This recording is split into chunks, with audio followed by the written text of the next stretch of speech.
for everyone in that participated in that show deserved all of the Emmys because they really did such an amazing job. I mean, the acting was phenomenal, the Yeah. storyline's phenomenal, the education behind the scenes that they got was phenomenal. It's just a really well done, well-rounded show. I just love, again, the humanization of the physicians. I think that is something that has been lacking. For once in our lives, we saw a TV show beautifully depict that raw feeling. I love that. And that's why we continue watching is, yes, the little medical stuff that's not always real, but it's the humanization of medicine. And it hits you in your heartstrings. You're like, dang, this is real.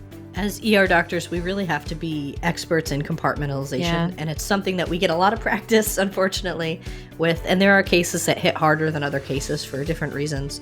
You have to take the moment, and we give the diagnosis or we give the bad news or whatever it is, and it's hard and it's very emotional. And sometimes I'm fighting back tears. I've even cried with my families before, and then once that moment is done, you step out, and a lot of times, I'll go to the bathroom, cry, wash my face, and then get back out, apologize for the wait, and then, move on and try to provide the care. And that's where that compartmentalization, you have to kind of push down the feelings, push down what just happened, and then you have to go and give the next patient the best care you can give them. Welcome back to the Peds Doc Talk podcast. If you are tuning in, you are watching this on our YouTube channel. Thank you so much for being here. I think you know this, but our show is a top 30 parenting podcast in the United States, largely due to you, your reviews, your subscriptions, and largely due to the amazing guests that agree to come on my show. So many of my guests come on whether they wanted to come on, so they requested, I loved what they had to say or what they wanted to talk about, and then I invite them on. And then there are people like today's guest that I'm trying to get on because I love their social media content. I think that they would be an amazing guest on the show, and that is today's guest, Dr. Beachgem. You probably know who she is. She's a renowned ER doctor and content creator, educator on social media platforms who's built a massive community by pulling back the curtain on what really happens in the ER in pediatric medicine. And we are diving into what parents don't often see in the ER, what they may not understand, the biggest lessons from years on the front lines as an ER doc, including through the pandemic, our favorite medical drama, The Pitt, which is based on ER medicine, and how she uses her voice online to make medicine more human and relatable. So whether you've ever been rushed to the ER with your child, wondered what doctors wish you knew, or worried about misinformation online, this conversation is going to give you peace of mind and also just some practical takeaways.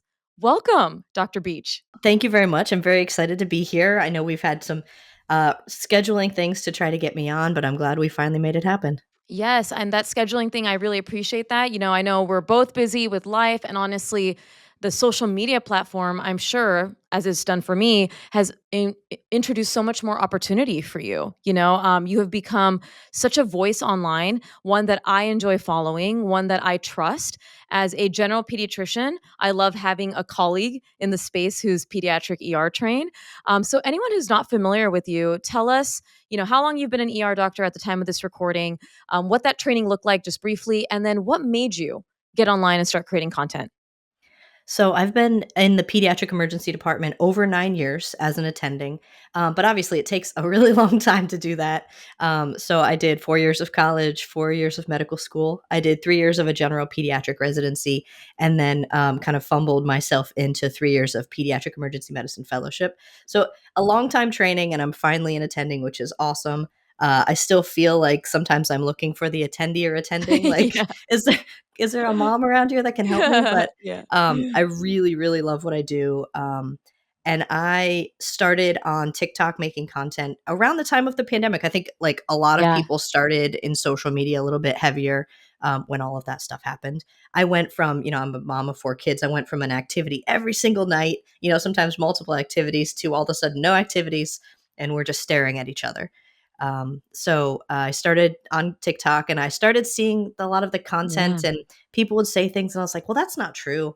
That's not how I would explain things. And so I just kind of started making content very authentically, just trying to correct some of the misinformation and provide more context to what was happening, more nuance.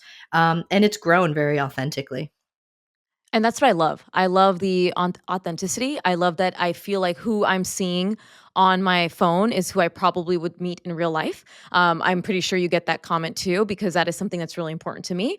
And so I love that. And I love how you just break down really difficult information in a compassionate way.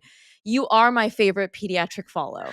I Oh, say that. I mean, you are, and even when I post about you, why am I getting teary-eyed? Even when I post about you, people are like, "Oh, you and Dr. Beachgem have literally saved my motherhood or saved my parenthood." I have a lot of mom followers, which I think you know as well, and it's just so nice to be in good company with you. And that's why I'm just so glad that you're on today, because that love is there, for all that you do here. So thank you so much for all that you do online, and I love that story. And I didn't know of you because I wasn't on TikTok originally. I was only on Instagram, so I had built my following on Instagram, and then you came over to Instagram.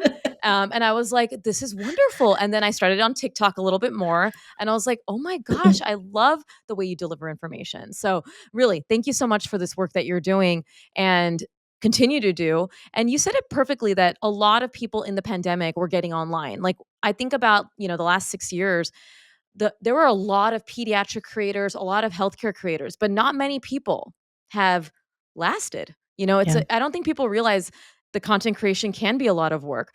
What made you continue on after all the trolls, the misinformation? I mean, content creating is not always easy. I know even just coming up with an idea can be hard, right? But Yeah. what made you continue on for the last 6 years, or, yeah, 6 years that you've been online?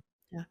I really find that content creation is the cure to my burnout, if that makes Same. sense. It is my coping mechanism.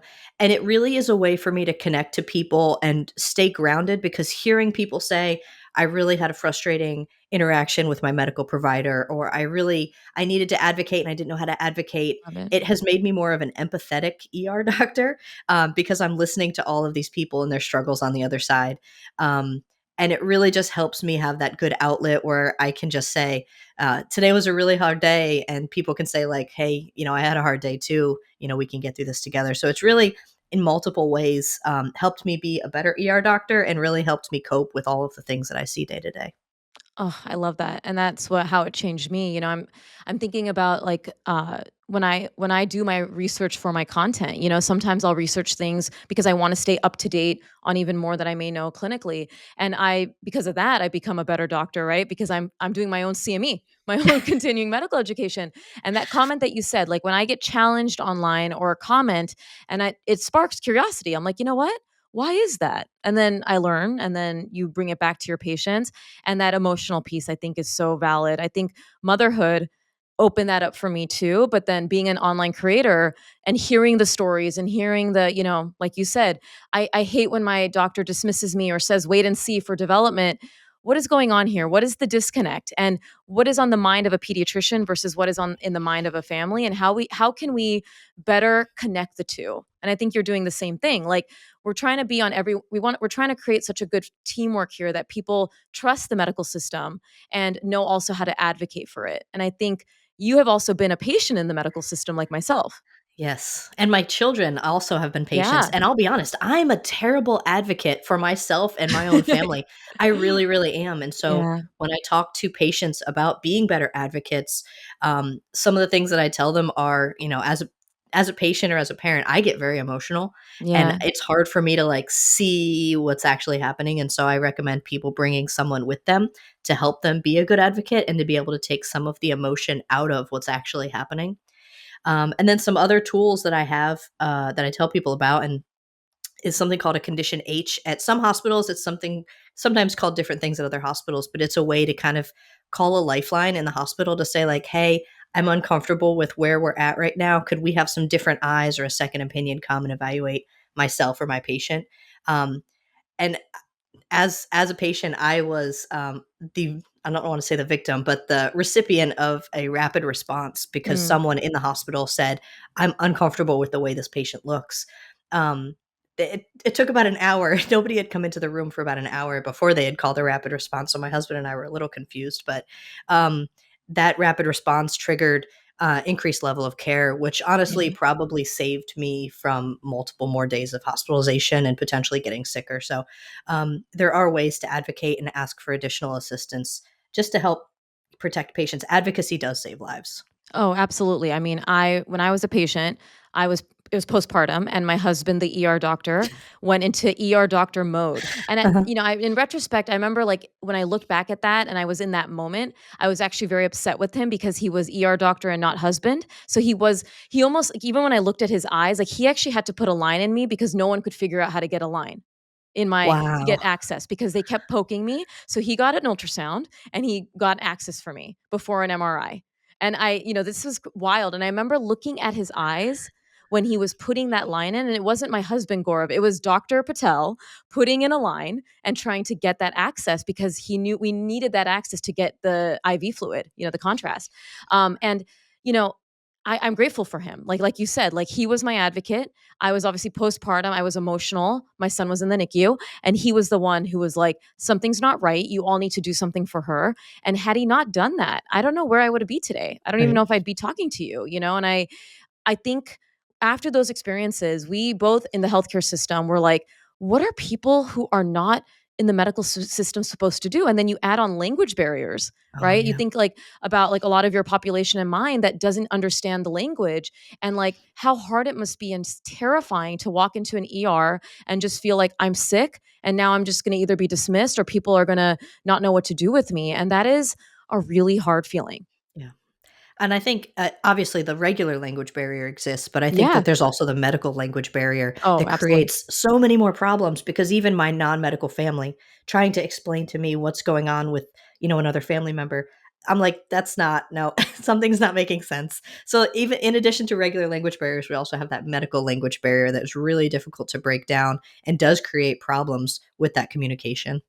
Yeah, and thank you so much for the advocacy piece. That was obviously one of my questions, and I think that's so useful. I actually didn't know about that. You said it was the eight. What was the H? Condition H. Condition H in most hospitals. In a lot of hospitals, Yeah, sometimes it's called something else like a condition white or something like nice. that, and you can ask the nurse, like, "I'd like to call a rapid response," or, "I'd like to have a second pair of eyes. Do you have a condition in your hospital that we could Mm. call?" And a lot of hospitals, you pick up the phone in the room and you can say, "I'd like to call a condition H," or have my patient further evaluated, and the operator actually can kind of page it out. This is awesome. I'm gonna definitely, obviously, highlight this for sure in the episode because that's something that I obviously didn't know because I'm not in that realm. So that's great to have that second opinion. And we both know that the ER, hospitals, doctors' offices, they're not stress free. They're very stressful. Walking into an ER is never going to be like, hey, everybody, I'm here. Like, let's enjoy the lights, the waiting, not knowing what's going to happen next. You're tired. Maybe your child has been up all night or they're sick or injured, and you want answers right away. From your perspective, having done this for so long and also having been on the other side, what do parents often misunderstand maybe about the ER experience? And then what's one thing that you wish they would know before they walk into those doors? I think that there's a lot of patients that come in. We have these things called magic front doors in the ER, and a lot of times your kid is the sickest they have ever been at home, and as soon as you walk through the doors, something clicks. The Tylenol kicks in, whatever it is, but they look so much better Yes. when they finally come in, and I'm looking at them. They're running around the room, and patient parents very commonly will say like, "I'm so sorry. I apologize. I just was so worried at home. Please do not apologize."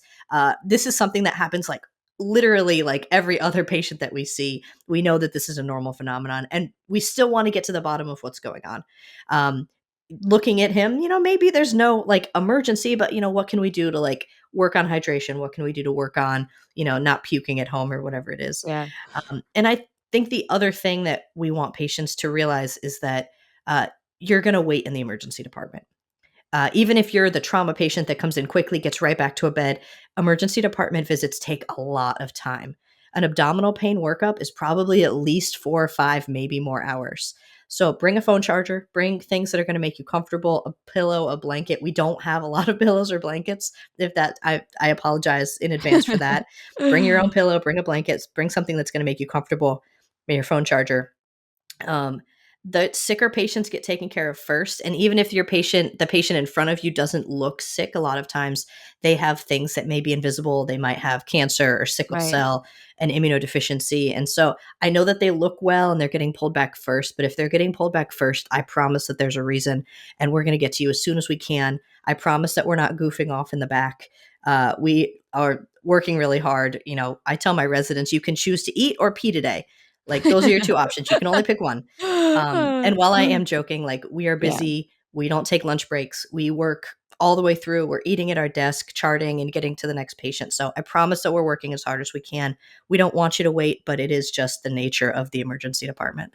Yeah, a lot of people will come in and say, I was waiting for so long, and I think the perception is always like this is like a Starbucks that if you put your order in first, you're going to get called in first. But there is a saying that if you're waiting long, there's probably a good reason because of the fact that there's probably someone before you that needs more attention. And obviously, in general pediatrics outpatient, that's not always the case. We do have some emergencies, but we are based on a scheduled time because it's not usually emergencies like you see.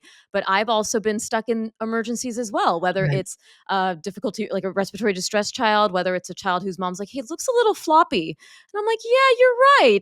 Or, a depression case or anxiety. And those visits take time. And so, like you, understanding, having compassion for the staff, knowing that we're not dilly dallying. And if we are in the back, it's usually to get a drink of water or go pee really quickly. And so that we can get back to saving those lives and, getting you moving as fast as possible that's safe for you and your family. I think that's definitely valid for sure. And then my next thing is you have been obviously practicing for 9 years at the time of this recording. My husband is an ER physician. I've mentioned that already, but he's trained in adult medicine. But Mm. after becoming a dad, he still picks up kids if they come through, which I Mhm. think is really awesome because some ER docs that are trained in adult medicine are terrified of children. And there are certain things that he just won't do because of what he's seen, whether it's in pediatric medicine or ER adult medicine. So in South Florida, he will never get on a motorcycle. He won't get on a jet ski. And when I was in residency in upstate New York, I was also very hesitant to go skiing or any winter sport without a helmet because there were so many head traumas in the ICU. So these injuries stick with you and they shape how you live outside the hospital too, like it does for my husband. Do you have any of these? From your years in the ER, there are certain activities or risks that you personally are wary about, avoid because of the patterns you've seen? Absolutely. Yeah. I tell people all the time, I wear risk colored glasses. They're not like the rose colored glasses, they're risk colored glasses because of what I see. And it is disproportionate. Like, I Yeah. see a lot of the bad stuff, and something may not be as dangerous, but I see it as dangerous because of what I see every day. And one of the biggest ones is trampolines. Like, they cause Yeah. so many injuries. We see head injuries, neck injuries, chest injuries. I've seen sternal fractures from trampolines, but most commonly leg injuries, open fractures. So we absolutely limit trampolines. We try to avoid the trampoline parks. If my kids are going to jump on a trampoline, it's going to be one person at a time. We're not doing flips and stuff. Yeah. Like, just go jump, have fun, but then we're going to move on. We will never own a trampoline. I will say that. Like, just going to parks is one thing. And then the same thing, like the e-bikes right now, just so many Yeah. e-bike accidents. It's every other trauma that we're seeing right now is an e-bike. Hoverboards, same thing, arm fractures, head injuries. And then anything that you're going faster than your feet can carry you, you're wearing a helmet. Right. Bikes, anything. I my kids, I will not allow them to ride motorcycles, but when they get older, I can't, unfortunately, to dictate what they do. But talking about the dangers and making sure that they're doing something safely. My dad has been a motorcycle rider for probably 60 years, and he's had a couple accidents, but I realize that he's the exception and he's really stuck on the rules. But he makes me so nervous still being, almost 80 years old and riding a Yeah. motorcycle. Wow, Dad. Yeah, Yeah. I know. I know. I'm like, oh, Yeah. you make me nervous, friend. Yeah. And then I think the only other thing is, like, we cut grapes. Like, Yeah. we cut the grapes. I don't care how old they are. We're just gonna cut their grapes.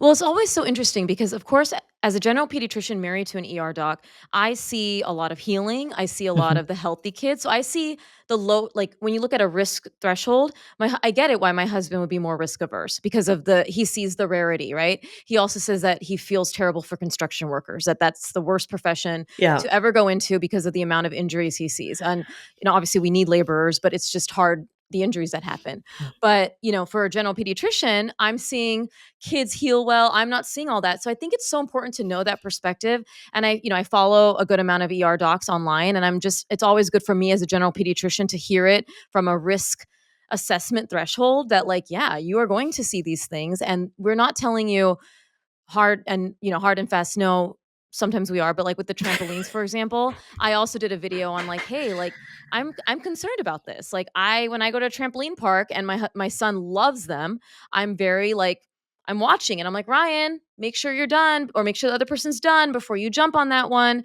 And it's so much mental load of like watching him at the trampoline park and becoming the pseudo babysitter of all the kids at the trampoline park. Like, why is Dr. Mona here like policing everybody? I'm like, no, everybody, one on a square at all times.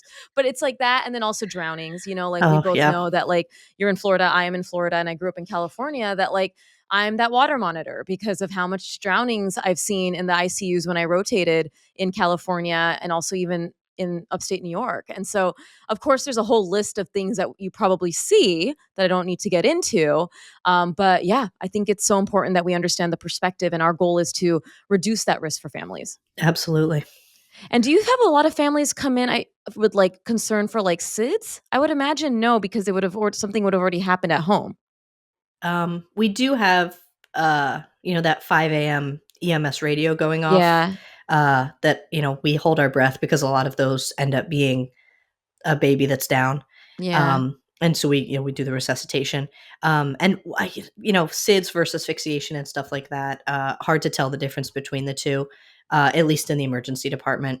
But we do see occasional of those issues.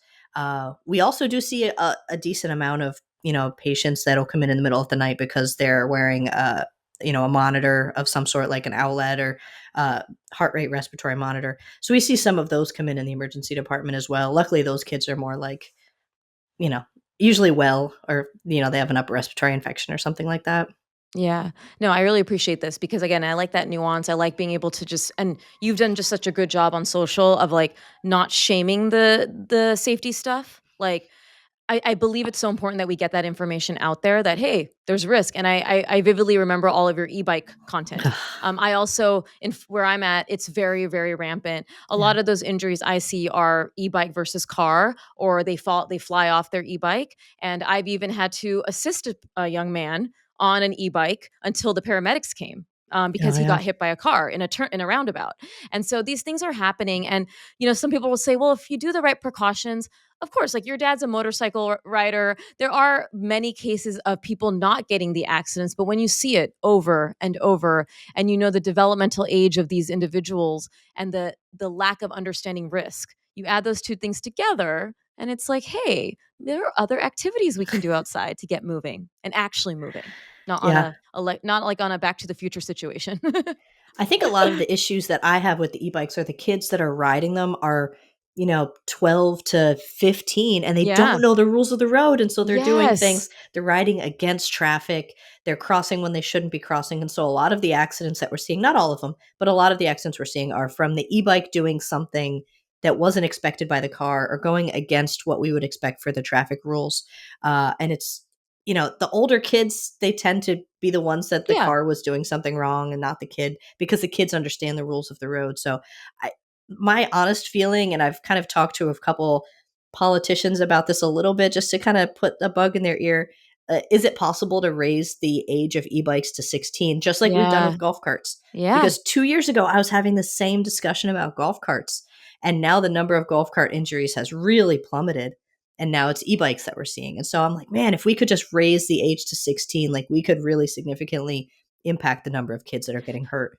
I was just going to bring up the golf cart one because that Ugh, is recent then that I think they increased that, because I still remember when I first moved to Florida and I saw like a 12-year-old driving a golf cart and I'm like, what is happening here? Like on a main road. And yeah, exactly that yeah, same concept, that if you're not teaching them the rules of the road, they're not going to know to stop, signal. They're not going to know to, how to just respect the road as well. So it's very good. And again, that advocacy is phenomenal. So thank you for doing that. And I just love hearing about that because I don't see the e-bike injuries because they're pretty severe that they're going to the ER. No yeah, one's coming to the gen peds for like falling and hitting their head because they usually need some sort of imaging. yeah. So I love hearing your perspective on that. Yeah, we see, I mean, some of these injuries can be significant, and sometimes life changing, but luckily, a lot of them are minor, but still, like, it's a big deal. And we just need to be protecting our kids the best we can. They have to have a helmet. That should be non-negotiable. But if we can just get these kids off e-bikes, that would be awesome. Yeah, raise the age. I love it. I'm voting for this advocacy Let's project. I go. love this. Okay, so now my detour is, when are you going to be on the Pit? Have they talked to you? Like, what's happening? Every time I watch, I'm like, we need to get our favorite ER docs on this show as like a Man, cameo. I would love to go on the Pit. That would I be love it. amazing. They sent me the sweatshirt. They've sent a couple So other cute. I people love some that. of the sweatshirts. It's so cool. I love it. Like, Yeah. I kind of don't even want to wear it out because I don't want to ruin it. So I just wear it at home just to stay cozy. Just put it up right behind you, Yeah. like frame it. I love it. Well, we have this shared love for the show. And honestly, when I started watching it, I was skeptical because medical dramas tend to be very not relatable to what's actually happening in medicine, And then my husband, the ER doc, watching the commentary is usually funny, because he's like, we would never do that. We've never seen a case like that in like 13 years. But he loves it for the humanity. He loves it Mhm. for how they portray ER medicine. So, what do you find realistic about how the Pit portrays emergency medicine, and why do you think it's such a pivotal show right now? I think they do. I mean, almost everything on the Pit is like spot on 100%. This is exactly how my day goes. We do have, residents and med students in the department. Uh, in pediatric emergency medicine, we don't have the learners maybe as hands on. Like, they may not be as Yeah. independent as the Pit shows some of them. Like, the medical students are always going to talk with us. We're going to put the orders in, not the medical students. But, again, it's pretty close. I will say maybe not as much respiratory therapist representation. Yeah. We have RTs, they're very involved in the care, with all of our respiratory patients, our trauma patients, like, they're at bedside with us. At the Pit, they do mention there's a couple times they'll say, like, "Go get the RT," but you don't see them as prominent as they probably are in the department. And then the only other, like, it's not even a criticism because, it's a TV show, is a lot of these cases, you don't see you wouldn't see all of them in one day. That would be a Yes, really bad exactly. Like, you day. would literally probably, like, just quit your job in, like, an hour because Yeah. it's too much. I Yeah. that's my husband's like, "How is this even possible?" Yeah. Like a mass shooting, and then we have this. It's in one day. Yeah. Like, that is it's television, I know, but it's like, obviously, people need to understand that it's not that exciting Yeah. all the time. Of course, it is an adrenaline rush, but not like that. Yeah. There's a lot more of those, what we call, like, bread and butter patients, your Yes. broken arm, your cough, runny nose, your gastro, type of patients where, putting a trach in, you probably only get a handful of those in your entire career, rather than, like, an everyday occurrence. So, but obviously they keep it exciting for a reason. They're showing off, what we're doing on a day-to-day basis. And I really appreciate kind of the humanity aspect of it as well, because you see Noah Wiley, who plays Dr. Robbie, you see him have breakdowns. You see him Yeah. struggling between cases. You see him not being able to pee. God, the Yes. number of times that I've been like, I need to Yes. pee. And then, it goes 4 or 5 more patients and you keep trying to get to the bathroom and you can't because there's always someone pulling you back. That is so real. And I appreciate that. Also the, like, just stopping, like, getting pulled away to eat real quick, but then you got to go back and do something else. Uh, all of the kind of competing needs in the department constantly, and that constant motion, so real. I love that. I mean, again, we as physicians, and obviously I get a lot of my perspective from my ER doc husband who literally does this adult medicine for a living. And so when he's like, yeah, that's not going to happen, or we would never do that first line, or like you mentioned, that is something the anesthesiologist would do, or a respiratory therapist, or the nurse would do. And I know a lot of the feeling was that they put a lot of portrayal of the physicians doing so much of the work, which obviously physicians do a lot of work, but then the ancillary staff, the nurses, all the other people. And I hopefully season 2 will do a little more of that, like the roles of, like you said, the respiratory therapists and things like that, so that we understand more of like how it's so cohesive of an experience, like getting the lines, getting the respiratory therapist involved, all of that.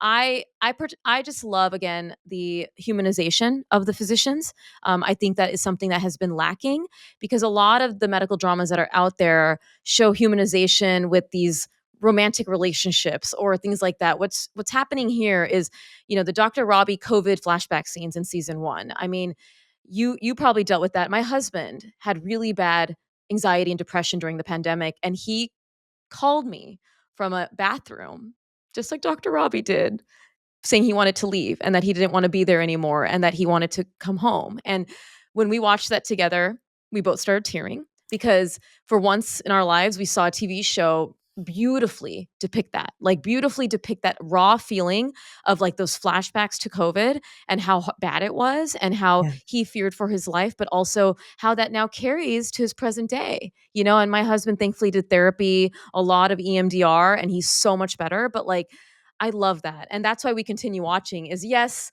the little medical stuff that's not always real, but it's the humanization of medicine. And we love the characters like Myrna, the one who's like always there at the ER. Like that's totally true. Gaurav, my husband, has in Myrna at the ER that's always there, just kind of bothering people, but not like a big problem, just kind of there to make comments and a frequent flyer. So again, I love the little nuances they add with those frequent flyers, the side stories, the patients that come in and out, the anti-vax sentiment, the frustration with Dr. Google, like all of that is so perfectly embodied. And those monologues that Noah Wiley has given, I mean, he deserved that Emmy because like, wow, like it hits you in your heartstrings. You're like, dang, this is real. Yeah, there's so much of, like, those little kind of details that they included in the show, even, like, the naked person running up the hallway, like, Yeah. okay, yeah, even in pediatrics, like, there will be a toddler that takes off and somebody's gotta chase him down, or there's a lot of nakedness in the emergency department. There's a lot of, we're having conversations about things that are uncomfortable in the emergency department. I Yeah. really appreciate that so much, and that having, like, the charge nurse being the head of the circus, Yeah. again, so real because they're the ones doing a lot of the management of patient movement and stuff like that, like, do really play a critical role in what's happening day to day. Yeah, I'm really excited about season 2. I mean, this episode's going live around the time of the season 2 debut. And if you have HBO Max or can get access to it and you really want a better depiction of what medicine looks like in a drama, this is it. I think you agree with that. And hopefully we can get you on a cameo. I would love that. I That would would love be it. awesome. Yeah, I mean, it's awesome. And again, it's a really great show. I hope it continues. I know this next season is going to be placed on July 4th weekend. And so we already have decided, what sort of amazing traumas that we're probably going to see on the show. My husband sees them all the time. So Yep. we're excited. We're really excited. It did so well. I never expect a show I love to do well on the Emmys. I don't really care if it does well just because I like it, but to get the recognition and also have all of them thank healthcare workers and thank, nurses, the ancillary staff, the doctors, like it was really awesome. I felt like one of us won an award. Yeah. Like Yes. when Noah Wiley accepted and the whole team was up there, my thought was like, oh, look at this medical staff getting dolled up for the Emmys. Like that's so wild. It was well deserved, Yeah. for everyone in that participated in that show deserved all of the Emmys because they really did such an amazing job. I mean, the acting was phenomenal, the Yeah. storyline's phenomenal, the education behind the scenes that they got was phenomenal. It's just a really well done, well-rounded show. Yeah, and HBO Max, if anyone works there or works on the show, I think I had one of my Call me. followers whose son does the lighting for the show. If you're listening and you're looking for a good cameo, we have your girl right here. Call So me, here we just go. call me. I'm in. Yeah. So, I want to obviously take the turn now. Obviously, we're talking about humanizing medicine and how that show has done that.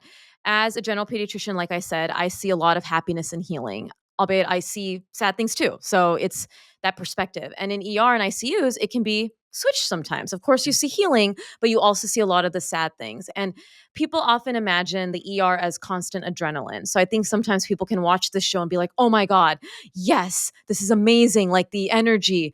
But there's also a heavy emotional load too, which we've seen in the show. You have gone through, my husband and fellow colleagues. How do you process that side of the job? The loss of life in children, the diagnoses that maybe you have to give to kids that is not always ideal. And how do you do that so that you can show up to work every day and do the job that you do? As ER doctors, we really have to be experts in Yeah. compartmentalization, and it's something that we get a lot of practice, unfortunately, with. And there are cases that hit harder than other cases for different reasons.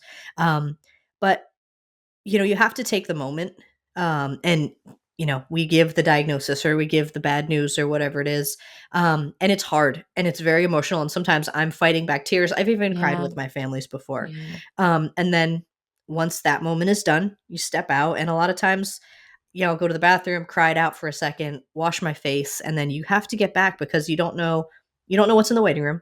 And all of the time that it took to deal with that one situation, now you've got really angry people. And I hate to say it like that, but patients had to wait for 45 minutes, an hour, 2 hours, and now they're getting more upset Yeah. that they're not being seen or addressed, or they don't feel like they've been heard, which is valid.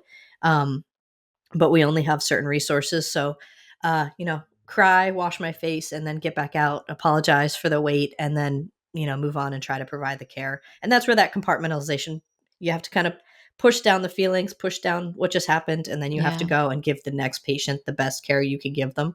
And it can be hard. And sometimes I take the long way home. I've got the short way home, and then the long way home, the scenic route, that sometimes I have to take just to kind of let it go. And then find ways to get the rest of that out, exercise or journaling or whatever it is in a healthy way to kind of release those emotions once that moment has passed. I love that you brought up the coping that you do after, right? The journaling and all that stuff. I mean, when my husband's been compartmentalizing for 8 years, and then we had the traumatic delivery of my son, and that traumatic experience opened up a lot of that compartmentalizing that he did, right? He was like, "Oh, shoot, I need to process this." When you don't need to explain obviously like medical issues or anything with your family, but did that happen for you ever, that when you became a patient or when you saw your kids become patients, that coping became harder, or that it brought up this sort of anxiety or worry or feelings that you may have not experienced before, because you had kind of not processed it? I think that we're really good at like closing the box, Yeah. but moments where that box starts to jiggle open, there's stuff bursting out. And so Hmm. anytime that, that box is triggered or something kind of pops open a little bit, I do have a harder time kind of controlling my emotions. And one of the things, um, like funerals, like anytime, Mm. and it doesn't matter who. It could be someone I have never met before, Yeah. but if I'm at a funeral, my face will not stop leaking. Mm. And I had one of our colleagues passed away I'm about sorry. 2 years ago, Mm. and it hit our department so hard. But when I went to her funeral, I told people like, once I start, I'm not gonna stop, and it's not like I'm okay, but it's just not gonna stop. She meant the world to us, and I think it's Yeah. still like anytime we start, anybody in the department, it's that box opening, and so she becomes like a big trigger, I think, for a lot of us. Yeah. I mean, thank you. No, thank you so much. It's very, again, I love that you're on because we're humanizing more than even the Pitt did. Reminding people that doctors have feelings. Yeah. Doctors may need to miss work. From my end, from a general pediatric standpoint, it's the comments of when I went part time, Mm. because I needed it for IVF and it just made sense for our family at that time. What are you doing on the other days? Why are you not here? Like, and it wasn't in like a curious, like, I care about your life. It's like, why aren't you here? And I'm like, what the heck? And then, it's like that sort of, you need to be at my beck and call, like all the time. Like, you're my general pediatrician. And of course, if I was a concierge doctor, that would be real, but I'm not. And so I need to take care of myself, Yeah. And I too went through anxiety and depression after children. And I had to take time off. I had to talk to my practice about like moving my schedule around to be able to cope with all that and get out of that, with the supportive therapy and medication and all that. But I love that we can openly chat about that, how things can get triggered, because it reminds people that we do know what we know. We're very able to walk with you, hold your hand through trauma and through grief, but we also carry grief too. Yeah. And it's not, everyone's human, and that compassion, that understanding that, again, we don't need a red carpet, we don't need food, that simple thank you for seeing me today. Like, I don't know. Is there something that your patient does that you're like, wow, like it stops you in your track and you're like, wow, that was really kind that you said that or did that? Yeah, I think anytime families acknowledge, Yeah. the work and stuff, I think that's always very touching to say like, appreciate you being here, appreciate your, Yeah. thoughts or whatever it is. Like anytime they show appreciation, because in the ER, because it is very emotional, you know, people are very valid, one focused on what's going on with them and don't Yeah. often turn, to see us and what's going on our side. Oh, I love that. Thank you for bringing this compassion in. And, you obviously are wearing a lot of hats. You're a doctor, creator, and mom. And you already mentioned how being a creator has impacted your life as an ER doc.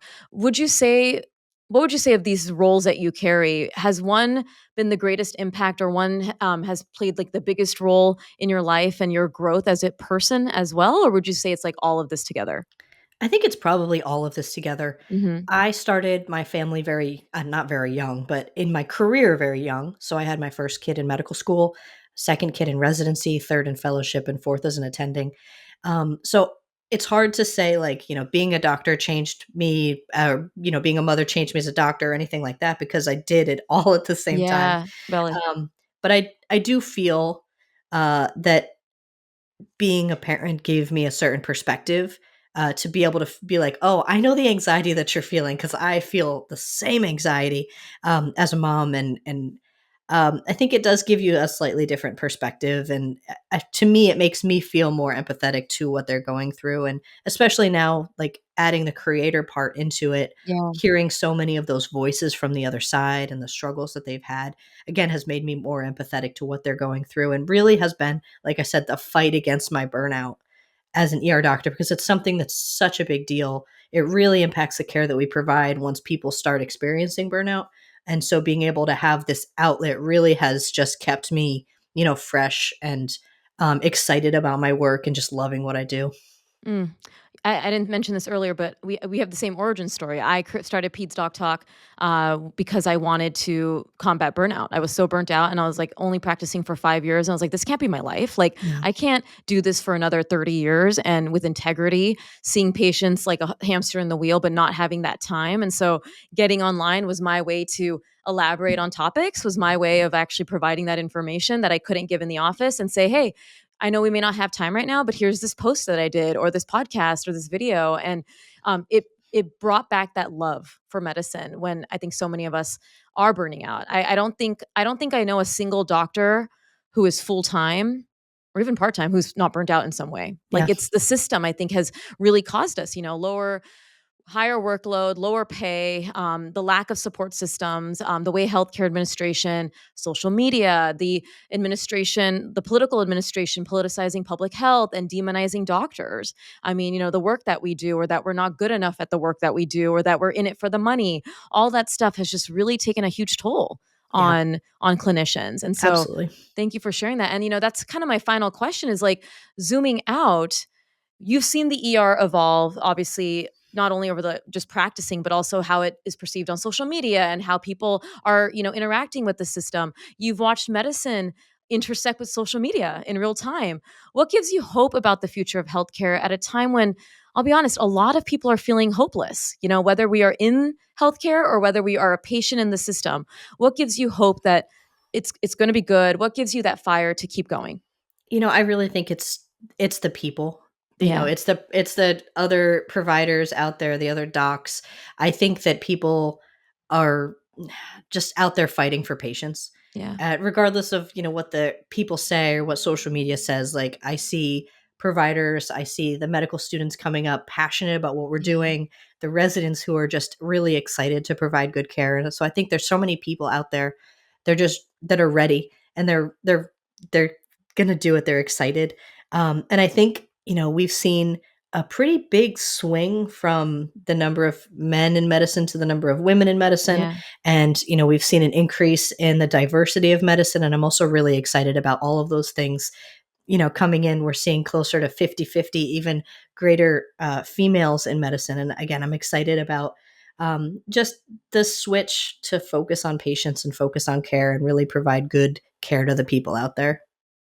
I agree. I love that. Thank you so much. I think, like I said, this has been a conversation a long time coming. I'm sure I'll have you back on again, but to be able to share this sentiment with you, also hear your journey, and also your insight into how you deal with ER medicine, and obviously that the sad things that you see, it really meant a lot to have you on the show today. Well, thank you very much. I really appreciate you having me on. What would be a final uplifting message for everyone tuning in today? I think a lot of the people out there are likely parents, like you said. And I think the biggest message that I have for parents, as a parent myself, is that you are doing a good job. Hmm. You are working hard. I know there's lots of feelings parenting, you're always doubting what you're doing. And I just want to let people know, like, you are doing a great job. Your kids are amazing. You're doing everything that you can. Just, just keep going. One foot in front of the other. Especially if you're in the trenches right now, the trenches only last so long. There's going to be new trenches, but just keep going, and you're going to make it. Yeah. And again, biggest take home that I got from Dr. Beachgem is the advocacy piece. Remember that you're never alone. I think so many times, especially when it's a new system or a daunting system, we feel like we're so isolated. But I love what you said about, having a person come with you, about the condition H or condition Y, whatever it may be in the hospital, if you feel like you need that second pair of eyes. I mean, that loneliness, that feeling like you have to do it alone or that you have to always know what to do. I think you probably have parents maybe that come into the ER that are like, oh, I didn't know I needed to bring them in, or, what if I miss something, and it's so hard to have that sentiment, that they care so deeply and they're worried about messing up all the time. And I'm sure you hear that a lot. A lot, all the time. Yeah. And I mean, me and you are doctors and we're mothers and we mess up. No one's perfect. Like, Yeah. I wish more parents, especially women, I think a lot of moms take this on themselves to take out that perfection and realize that you have support, you have a community, you have ERs. Maybe you'll have to have Dr. Beachgem as a patient. And I hope you never do, because that means you're in the ER, but I know you'd get the best care with her. And so it's just nice to know that you're never alone in this whole crazy healthcare system that we have. Yeah, I love that. Thank you again. Where can people go to stay connected? I know we've talked about your Instagram, TikTok, but if you say your handles for me, obviously I'm going to be attaching those and people are going to follow. I'm on TikTok at Dr. Beachgem 10 and Instagram and Facebook at Dr. Beachgem 10, and also on YouTube at the same handle. Yes, and I am following her on all those accounts. Even though I'm like, I could do one. I'm like, I want to support Dr. Beachgem, and I hope you do too. Like I said, this is so important for me on this show to continue to elevate amazing voices in this space. And obviously, Dr. Beachgem is one of those people. So please follow her if you're not already. And if you love this conversation, it's important that you share it, you subscribe to the channel, you give it to someone that may need this information, going through some tough visits at the ER, wants to hear our perspective. This is how the show continues to grow and how we continue to elevate these voices. So thank you so much for tuning in today, everybody.